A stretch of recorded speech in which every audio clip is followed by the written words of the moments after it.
வணக்கம். இது people phonic series. Reading அப்படின்றது ரொம்ப அழகான ஒரு விஷயம். இங்கிலீஷை பொறுத்த வரைக்கும் நமக்கு அது செகண்ட் லாங்குவேஜ் தான் இல்லையா? ஸோ 2வதா இருக்கிற ஒரு லாங்குவேஜை கத்துக்கணும் அப்படின்னா, ஒண்ணு நிறைய இங்கிலீஷ் பேசுற இடத்துல இருக்கணும். அப்ப நம்ம கேட்டு கேட்டு நிறைய இங்கிலீஷ் கத்துக்கலாம். அப்படி இல்லாத பட்சத்துல நம்ம என்ன செய்ய முடியும்? ரீட் பண்ணி தான் நிறைய கத்துக்க முடியும் இல்லையா? நிறைய இங்கிலீஷ் புக்ஸ் இதெல்லாம் படிச்சு படிச்சு நிறைய வார்த்தைகள் அதோட அர்த்தத்தை எல்லாம் கத்துக்க முடியும். அப்ப ரீடிங்ன்றது ஒரு முக்கியமான விஷயம் இல்லையா? ஸோ இந்த ரீடிங்க்கு ஃபர்ஸ்ட் ஸ்டெப் என்ன அப்படின்னா, எழுத்து கூட்டி படிக்க கத்துக்கிறது. ஸோ தமிழ் மாதிரியே இங்கிலீஷ் வேர்ட்ஸை எழுத்து கூட்டி படிக்க, அதே மாதிரி எழுதுறப்போ எழுத்து கூட்டி ஸ்பெல்லிங் எழுதுறதுக்கு எப்படி பண்றது அப்படின்னு கத்துக்கிட்டு இருக்கோம். இன்னைக்கு 4th லெசன். இன்னைக்கு லெசன்ல நாம லெட்டர் யூ உடைய சவுண்டை கத்துக்க போறோம். அஃப்கோர்ஸ் லெட்டர் யூ ஓட சவுண்டை தான் மெயினா கத்துக்க போறோம். பட் அது இல்லாம லெட்டர் ஒய் உடைய சவுண்ட், அதே மாதிரி தமிழ்ல இந்த இக்கு இங்கு இருக்கு இல்லையா, அந்த இங்குடைய சவுண்டு அது இங்கிலீஷ்ல எப்படி வரும், இந்த மாதிரி சின்ன சின்ன விஷயங்களும் நம்ம தெரிஞ்சுக்க போறோம். இங்கிலீஷை பொறுத்த வரைக்கும் 26 லெட்டர்ஸ் தான் இருக்கு. அந்த 26 லெட்டர்ஸை வச்சு நம்ம தமிழ்ல சொல்ற அந்த 247 சவுண்ட்ஸையும் நம்ம கொண்டு வர முடியும். ஸோ இந்த 26 லெட்டர்ஸையும் நம்ம அல்பபெட்ஸ் அப்படின்னு நம்ம சொல்லுவோம். இந்த 26 லெட்டர்ஸ்ல ஏ, இ, ஐ, ஓ, யு இந்த 5 லெட்டர்ஸ் மட்டும்தான் வவல்ஸ். அதாவது தமிழ்ல உயிரெழுத்துக்கள் அ, ஆ, இ, ஈ இருக்கு இல்லையா? அதே மாதிரி இந்த உயிரெழுத்துக்கள் அப்படின்னு சொல்றது இங்கிலீஷ்ல வவல்ஸ் அப்படின்னு சொல்லுவாங்க. அதுல 5 லெட்டர்ஸ் தான் இருக்கு. ஏ, இ, ஐ, ஓ, யு அவ்வளவுதான். ஸோ இந்த 5 லெட்டர்ஸ் தவிர மீதி இருக்கிற எல்லா லெட்டர்ஸையும் நாம கான்சனன்ட்ஸ் அப்படின்னு நம்ம சொல்லுவோம். அப்படின்னா எப்படி தமிழ்ல மெய்யெழுத்துக்கள்னு இருக்கு, இக்கு, இங்கு, இச்சுன்ட்டு, அந்த மாதிரி இருக்கிற எழுத்துக்கள் இந்த கான்சனன்ட்ஸ் தான். எப்படி நம்ம தமிழ்ல உயிரெழுத்துக்களையும் மெய்யெழுத்துக்களையும் அஃப்கோர்ஸ் ஃபர்ஸ்ட் மெய்யெழுத்து பின்னாடி உயிரெழுத்து வரும், ரெண்டத்தையும் சேர்த்தமான நமக்கு உயிர்மெய் எழுத்துக்கள் கிடைக்கும். கக்கா, கிக்கி, குக்கு, கெக்கே இந்த மாதிரி. அதே மாதிரி எல்லா சவுண்ட்ஸையும் நாம இந்த கான்சனன்ட்ஸையும் வவல்ஸையும் பிளெண்ட் பண்ணி நம்மளால கொண்டு வர முடியும். ஸோ இந்த வவல்ஸ் தான் தமிழ்ல இருக்கிற உயிரெழுத்துக்கள் மாதிரி. கான்சனன்ட்ஸோட இதை சேர்க்கிறப்போ நமக்கு டிஃப்ரெண்ட் சவுண்ட்ஸ் வரும். முதல்ல கான்சனன்ட்ஸோட சவுண்ட்ஸை கத்துக்கலாம். அப்புறமா இந்த யூன்ற வவலுக்கு என்ன சவுண்ட், இதோட அதை சேர்த்தா என்ன சவுண்ட் வரும் அப்படின்றதெல்லாம் நம்ம பார்க்கலாம். ஸோ லெட்டர் பி இருக்கு இல்லையா, அதோடைய சவுண்டு பு. பு. சி அப்படின்னா இஸ் அப்படின்னு உங்களுக்கு தோணும். ஒரு சில இடங்கள்ல அந்த சவுண்டு வரவும் செய்யும். பட் சியோடைய பிரைமரி சவுண்டு, முக்கியமான சவுண்ட் அப்படின்னு பார்த்தோம்னா இக்கு. இக்கு. கார் ஞாபகம் வச்சுக்கோங்க. அதுக்கு நம்ம சி தானே போடுறோம். ஸோ இந்த சியோடைய சவுண்டு இக்கு. டி அதோடைய சவுண்டு டு. டு. எஃப் உடைய சவுண்டு இஃப். ஜியோடைய சவுண்டு இஜ்ஜு, சில இடங்கள்ல மட்டும்தான். பெரும்பாலும் அதோடைய சவுண்டு இக்கு. சியோடைய சவுண்டு இக்கு, ஜியோடைய சவுண்டு இக்கு. ஹெச்சோடைய சவுண்டு இஹு, ஜேயோடைய சவுண்டு இஜ்ஜு, கேயோடைய சவுண்டு இக்கு. இக்கு. எல்லோடைய சவுண்டு இல். இல். எம்மோடைய சவுண்டு ம். ம். என்னுடைய சவுண்டு ம். ம். பியோடைய சவுண்டு இப். பு. இந்த Q வந்து எப்பவும் யூவோட சேர்ந்தே தான் வரும். அதை நம்ம Q அப்படின்னு தான் சொல்லுவோம், அதோடைய சவுண்டையும். R உடைய சவுண்டு இர். S உடைய சவுண்டு ஸ். T உடைய சவுண்டு ட். V அண்ட் W ரெண்டுக்குமே இவ்வு தான் சவுண்ட்ஸு. X உடைய சவுண்டு இக்ஸ். Y உடைய சவுண்டு இ. இது வந்து இந்த ஆனாவனா ஈனா அந்த ஈ போட்டாலும் சரி, இந்த ஈ வந்தாலும் சரி, நம்ம வந்து Y யூஸ் பண்ணுவோம். அடுத்தது இசட். இதோடைய சவுண்டு தமிழ்ல அதுக்கு ஈக்குவலண்டா எழுத்து இல்லை, அதனால நம்ம இங்க போடல. அதோடைய சவுண்டு இஸ். இஸ். இப்ப இந்த கான்சனன்ட்ஸ் பார்த்தோம் இல்லையா, லெட்டர் யூ அதோடைய சவுண்ட் என்ன அப்படின்னு பார்த்தோம்னா அதோடைய சவுண்டு அ. அ. அம்மா அப்படின்னு எழுதுறப்ப அந்த அ போடுறோம் பாத்தீங்களா, அதுக்கு இங்கிலீஷ்ல யூ தான். ஆனா நம்ம பெரும்பாலும் நம்ம தமிழ் வார்த்தைகளை இங்கிலீஷ்ல எழுதுறப்போ நம்ம ஆ சவுண்டுக்கு ஏவை யூஸ் பண்ணி பண்ணி நம்ம பழகியிருப்போம். ஏன்னா நம்மளுடைய பேர் இப்ப அமுதான் இருக்கா, அ அப்படின்னு நம்ம என்ன பண்ணுவோம், ஏ தான் போடுவோம். தமிழ் அப்படின்னு எழுதுறப்ப த அப்படின்னா டி ஏ தான் நம்ம போட்டுட்டு இருக்கோம். ஆனா நீங்க நிறைய பார்த்திருக்கலாம், இந்த ஃபாரினர்ஸ் இந்த தமிழ்ங்கிற வார்த்தையை வாசிக்கிறப்ப டேமில் அப்படின்னு வாசிப்பாங்க. டேமில் அப்படி வாசிக்கிறாங்க. ஏன்? ஏன்னா இந்த ஏயோடைய சவுண்டு ஆ. ஆ. டே அப்படின்ற சவுண்டை தான் இந்த ஏ கொடுக்கும். அதனால தான் அவங்க அப்படி ரீட் பண்றாங்க. நாம வந்து எப்பவுமே தமிழ் வார்த்தைகள் அப்படியே இங்கிலீஷ்ல எழுதுறப்போ நம்ம வந்து அ சவுண்டுக்கு ஏ போடுறோம். பட் ஒரிஜினலா இங்கிலீஷ் வேர்ட்ஸ்ல நம்ம அ சவுண்டுக்கு எப்பவுமே யூ தான் போடுவோம். அதே மாதிரி இன்னொரு விஷயம் கவனிச்சிங்களான்னா தமிழ்ல ஒரு ஊ ஆனாவுனா ஈனால ஊன்னு ஒரு எழுத்து இருக்கு இல்லையா, அந்த ஊக்கும் நம்ம நிறைய யூ போடுவோம். உதயா, உன்னிகிருஷ்ணன், உதய்பூர் அப்படியெல்லாம் சொல்றப்ப இந்த ஊ சவுண்டுக்கு நம்ம யூவை போட்டு எழுதுவோம் இல்லையா. பட் அந்த மாதிரி ஊ சவுண்டு இங்கிலீஷ்ல ரொம்ப ரேரா தான் யூவை வச்சு வரும். ஸோ எப்பெல்லாம் அந்த மாதிரி வரும் அதெல்லாம் நம்ம டீட்டெயிலாக பார்க்க போகிறோம். ஸோ நம்ம வந்து நம்ம தமிழ் வார்த்தைகளை இங்கிலீஷ்க்கு எழுதியிருக்கோம் பார்த்தீங்களா, அதை நீங்கள் மறந்துடுங்க. அந்த மாதிரி இருக்காது ஒரிஜினல் இங்கிலீஷ் வேர்ட்ஸ். அதனால இந்த லெட்டரை நீங்கள் கொஞ்சம் உன்னிப்பாக கவனித்து ஞாபகம் வச்சுக்கணும். ஸோ யூவோடைய சவுண்டு இந்த அப்படின்றத நம்ம கான்சனன்ஸோட இக்கு இங்கிச்சோட நம்ம சேர்க்கிறப்ப என்ன சவுண்ட் வரும்? இக்கு அ க அப்படின்னு வரும் இல்லையா, இச்சு அ ச அப்படின்னு வரும் இல்லையா, அதே தான். ஸோ இந்த யூவை இக்கோட சேர்க்கிறப்ப இக்கு பிளஸ் அ க. அப்படியே இந்த கான்சனன்ஸோட யூ வர்றப்ப என்ன மாதிரி சவுண்ட்ஸ் எல்லாம் வரும் அப்படின்னு பார்த்துடலாமா? ஸோ பியோடைய சவுண்டு இப்பு, இப்பு பிளஸ் அ ப ப. சியோடைய சவுண்டு இக்கு, அதோட யூ சேர்த்தமானா அப்படிங்கிற சவுண்டை சேர்த்தமானா இக்கு பிளஸ் அ க க. டியோடைய சவுண்டு இட்டு, இட்டும் யூவும் பக்கத்துல பக்கத்துல வந்தா இட்டு அ ட. எஃப் உடைய சவுண்டு இஃப், எஃப் யூன்னு வந்ததானா இஃப் அ ஃப ஃப. ஜியோடைய சவுண்டு இக்கு, ஜி யூன்னு வந்ததானா இக்கு அ க க. ஹெச் உடைய சவுண்டு இஹு, ஹெச் யூன்னு வந்துச்சுன்னா இஹு அ ஹ ஹ. ஜேயுடைய சவுண்டு இஜ்ஜு, இஜ்ஜு பிளஸ் அ ஜ ஜ. கேயுடைய சவுண்டும் இக்கு தான், கே யூன்னு வந்ததானா இக்கு அ க. பட் இந்த காம்பினேஷன் ரொம்ப ரேர். இந்த மாதிரி இங்கிலீஷ் வேர்ட்ஸ்ல வந்து வராது. ஏன்னா சியூவே நமக்கு க சவுண்டை கொடுத்துடும். அதனால நம்ம கேயூன்னு இங்கிலீஷ் வேர்ட்ஸ்ல இருக்காது. சும்மா நம்ம வந்து இப்படி இருந்தால் அதோடைய சவுண்ட் இதுதான் அப்படின்னு போட்டிருக்கோம். பட் இந்த மாதிரி இங்கிலீஷ் வேர்ட்ஸ்ல இருக்கிறது ரொம்ப ரேர் தான். அடுத்தது எல்லுடைய சவுண்டு இல்லு, எல் யூன்னு இருந்ததானா இல்லு அ ல. எம் உடைய சவுண்டு இம், இம் அ ம. என்னுடைய சவுண்டு இன், அது இந்த இன்னா இருக்கலாம், 2 சுழி இன்னா இருக்கலாம், 3 சுழி இன்னா இருக்கலாம், எதுவா வேணாலும் இருக்கலாம். ஸோ அது கூட யூ சேர்றப்போ இன்னு அ ந. ஸோ இந்த ந 2 சுழி ந 3 சுழி ந எல்லாத்துக்கும் இதுதான். அடுத்தது பியோடைய சவுண்டு பு, இப்பு பிளஸ் அ ப, இப்பு பிளஸ் அ ப. நம்ம சொன்னோம் இல்லையா அந்த யூக்கு ஊ சவுண்டு வரும் அப்படின்னு நம்ம தமிழ்ல யூஸ் பண்றோம் இல்லையா, அந்த மாதிரி சவுண்டு வந்து எப்போ வரும் அப்படின்னா சில வார்த்தைகள், ரொம்ப கொஞ்சமான வார்த்தைகள் தான் அந்த மாதிரி இருக்கு. பெரும்பாலும் இந்த பி பக்கத்துல யூ வர்றப்போ, பெரும்பாலும் தான் எல்லா வார்த்தைகளும் கிடையாது, ஒரு சில வார்த்தைகள்ல இந்த பி பக்கத்துல யூ வர்றப்போ உங்களுக்கு பூ அந்த சவுண்ட் வரும். இப்பு பிளஸ் ஊ பூ அந்த சவுண்ட் வரும். அது எந்தெந்த வார்த்தைகள் அப்படின்றத நம்ம அடுத்து பார்ப்போம். ஸோ ஜென்ரலாக இப்படியே ஞாபகம் வச்சுக்கோங்க. இப்படியெல்லாம் நீங்கள் வந்து எதையும் மெமரைஸ்லாம் பண்ண வேண்டாம். ஏன்னா இந்த மாதிரி வார்த்தைகள் ரொம்ப கம்மியாக தான் இருக்கு. அதனால இப்பு பிளஸ் அ ப தான். அடுத்தது கியூ, கியூவும் யூவும் சேர்ந்து தான் வரும்னு நம்ம சொல்லிட்டோம். அதனால இது பக்கத்துல இன்னொரு யூ வராது. குவ அந்த சவுண்ட் வந்து ரொம்ப ஆல்மோஸ்ட் இல்லைன்னு வச்சுக்கோங்களேன்.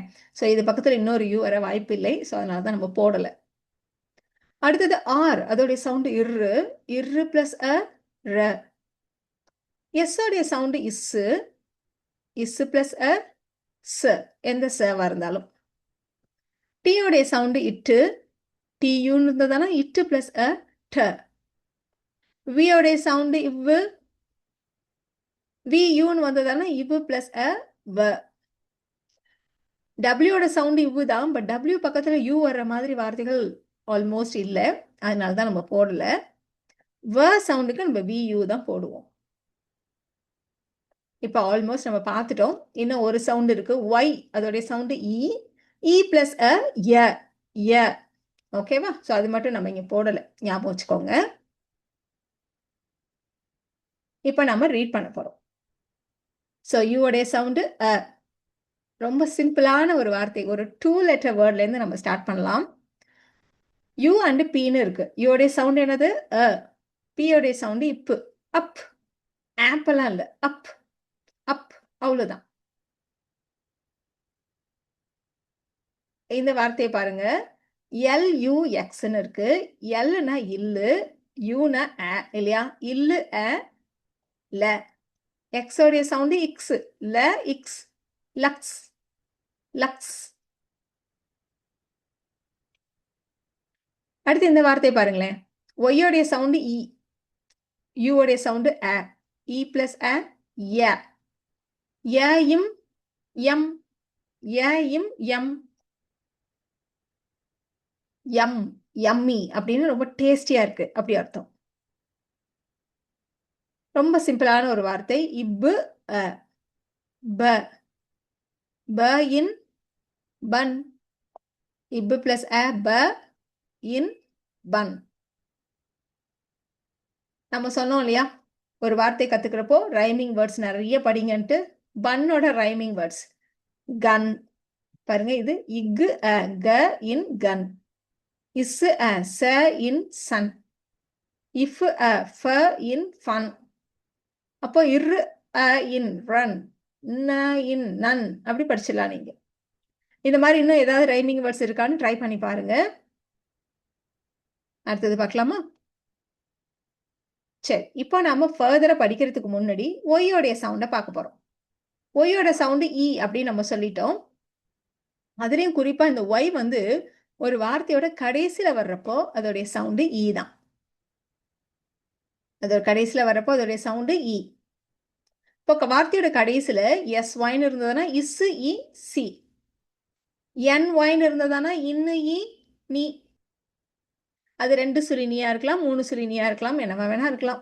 ஸோ என் ஒய்னு கடைசியில வந்துச்சுன்னா அதை நீங்க எப்படி சொல்லணும்? இன்னு இ நீ. இட்டு இ டி. பி ஒய்னு இருந்ததுன்னா இப்போ இ பி. அந்த மாதிரி நம்ம சொல்லிட்டு இருக்கிறது கடைசியில, வார்த்தையோட கடைசியில தான். ஏன்னா ஃபர்ஸ்ட் வரப்போ அது சில சமயங்கள் ஐ சவுண்டை கொடுக்கும். அதை வந்து நம்ம தனியா பார்க்கலாம். வார்த்தையோட கடைசியில ஒய் வந்ததானா அதோடைய சவுண்டு இ.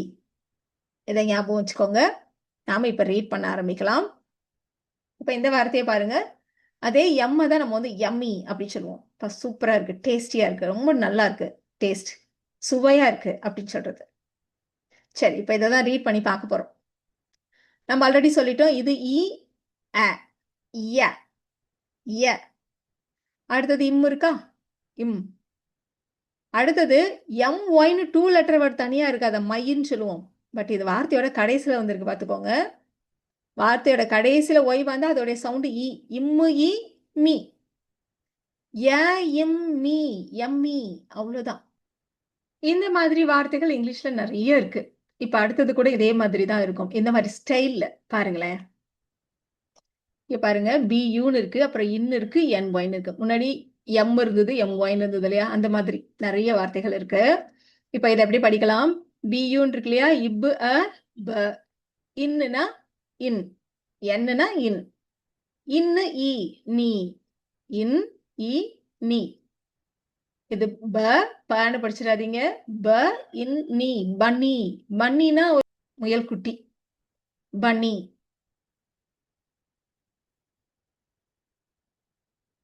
இது கூட பாருங்களேன், அதே மாதிரி ஸ்டைல் தான். சியோடைய சவுண்டு யூ வர்றப்ப இக்கு தான் இல்லையா? அப்ப இக்கு க. இர். இரு இ ரி. எப்படி படிப்போம் இத? கரி.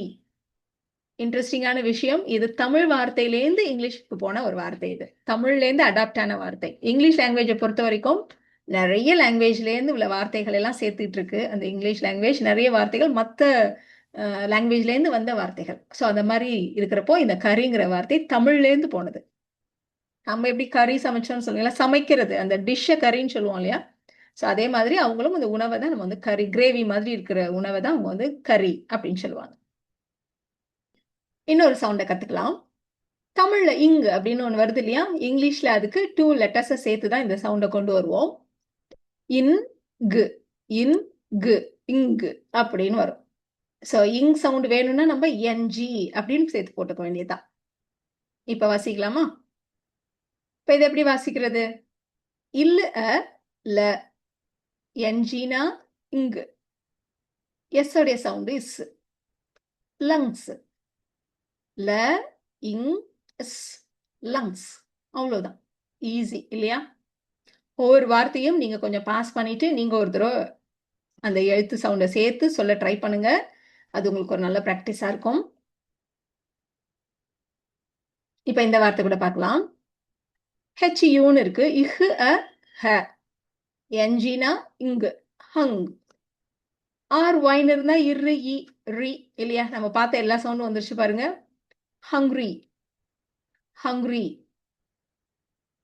ஹங்க்ரினா பசியா இருக்கிறது. இந்த வார்த்தையை ரீட் பண்ணலாமா? இப் அ ப. அடுத்தது இல்லு இருக்கு, ப இருக்கு. பல்ப். நீங்க அப்படியே ஸ்மூதா பிளெண்ட் பண்ணுங்க. அப்போ பல்ப். இதே மாதிரியான ஒரு வார்த்தை. ஃபர்ஸ்ட் இப்பு இருக்கு இல்லையா? இப்பு அ ப. ப இல் பல். இப்பு. பல்ப். பல்ப்.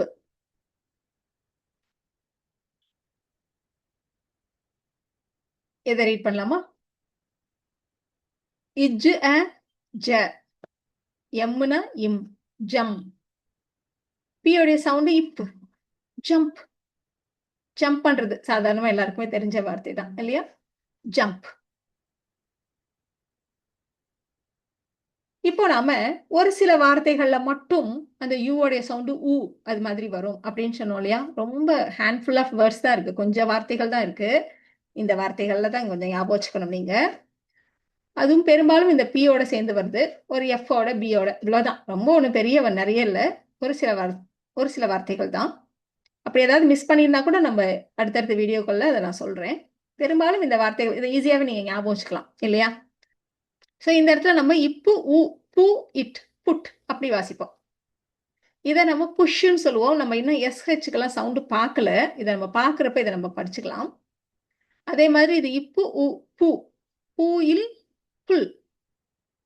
அதே மாதிரி இது இஃபு உ ஃபூ இல் ஃபுல். இதை நீங்க எழுத்துக்கூட்டி தான் படிக்கணும் கூட அவசியம் இல்லை. அப்படியே ரைமிங் வேர்டு மாதிரி வேணாலும் ஞாபகம் வச்சுக்கோங்க. ஸோ இது put, push, pull, full and pull. இதை மட்டும் நம்ம ஊன்னு சொல்றோம் இந்த வார்த்தைகள்ல. அவ்வளவுதான். ஸோ இந்த மாதிரி ஒரு சில வார்த்தைகள்ல தான் நமக்கு யூன்ற எழுத்து ஊ சவுண்டை கொடுக்கும். அதனால பெருசா ஒன்றும் கவலைப்பட தேவையில்லை. யூ உடைய பிரைமரி சவுண்ட் தான். அதை மட்டும் நீங்க ஞாபகம் வச்சுக்கிட்டீங்களான்னா போதும். இப்ப நாம எழுத போறோம். ஸ்பெல்லிங் எழுத போறோம். ஃபன் எழுத போறோம். ஃப இன் அவ்வளவுதான் இல்லையா? ஃப எப்படி எழுதுறது? இஃப் அப்படின்ற சவுண்டுக்கு எஃப் போட்டுருவோம் இல்லையா? அப்ப இஃப் அ எஃப் யூ ஃப. இன்னுனா என் அவ்வளவுதான். FUN அதுதான் ஃபன். அடுத்தது எழுதலாமா? ஜக்குன்னு எழுதணும். நீங்க ஃபர்ஸ்ட் இந்த ஸ்பெல்லிங்கை பார்க்காதீங்க. ஜக்குன்னு எழுதணும். ஜனா இஜ்ஜு அ. இஜ்ஜுனா ஜே, அனா யூ. JU. அடுத்தது இக்கு. இக்கு இல்ல ஜக் அப்படி கிடையாது. ஜக். இக்கு. அப்பனா ஜி இல்லையா? அப்ப JUG தான் ஜக்கோடைய ஸ்பெல்லிங். ஹண்ட்னு எழுத போறோம். இஹ் அ ஹ. இஹ் அ. HU. அடுத்தது இன் என் ஈஸியா வந்துருச்சு. ஹண்ட். நீங்க கரெக்டா ப்ரொனவுன்ஸ் பண்ணீங்களான்னா அதே மாதிரி சொல்றவங்க என்ன வார்த்தையை சொல்றாங்கங்கிறத நல்லா காது கொடுத்து கேட்டீங்களான்னா நீங்க ஈஸியா ஸ்பெல்லிங் எழுதிடலாம். ஹண்ட் அப்படின்னு சொல்றப்ப இட் டி இல்லையா? இப்ப HUNT. நான் இப்ப யோசிக்கிறேன். நீங்க அது ஓகேவான்னு சொல்லுங்க. நான் அடுத்த தடவையிலேருந்து நான் வார்த்தையை ஜஸ்ட் நான் சொல்றேன். எதுவும் போடாம நீங்க கொஞ்சம் பாஸ் பண்ணிட்டு எழுத ட்ரை பண்ணுங்க. அடுத்த ஸ்லைட்ல உங்களோட ஆன்சரை செக் பண்ணிக்கலாம். அப்படி செய்யலாமா அப்படின்னு நீங்க கீழே கமெண்ட்ல சொல்லுங்க. இந்த மாதிரி போட்டா கூட நீங்க அப்படியே நேரடியா பாத்துறீங்க இல்லையா? ஸோ நீங்க அப்ப வந்து ஸ்பெல்லிங் ப்ராக்டிஸும் உங்களுக்கு ஈஸியா இருக்கும். ஸோ ஓகேனா சொல்லுங்க. ஸோ அடுத்த வார்த்தை ஜஸ்ட். இப்போ நான் அப்படிதான் இந்த இடத்துல போட்டிருக்கேன். ஸோ ஜ அப்படின்னா இஜ்ஜு அ. இஜ்ஜுனா ஜே, அனா யூ இல்லையா? ஸ்னா எஸ், டுனா டி. பாருங்க ஜஸ்ட். இப்போ இந்த வார்த்தைகள் எல்லாம் நீங்க ரீட் பண்ண ட்ரை பண்ணுங்க. வீடியோ பாஸ் பண்ணிட்டு ரீட் பண்ணுங்க. அப்புறம் கரெக்டா ரீட் பண்ணிருக்கீங்களான்னு செக் பண்ணிக்கலாம்.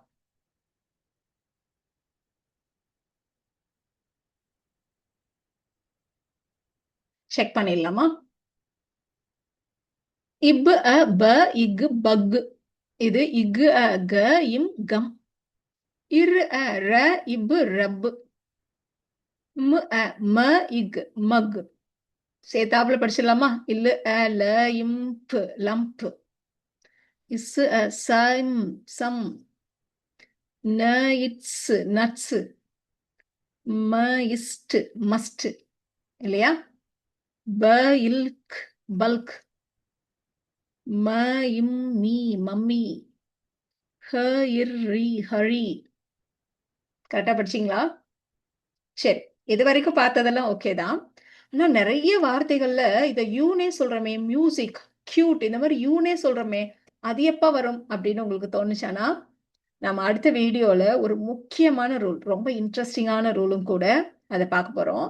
அந்த ரூல் தெரிஞ்சதானா நிறைய பெரிய வார்த்தைகளை கரெக்டா ஈஸியா ரீட் பண்ண முடியும். ரொம்ப முக்கியமான ரூல். அதை நம்ம அடுத்த வீடியோல பார்க்கலாம். Thank you so much.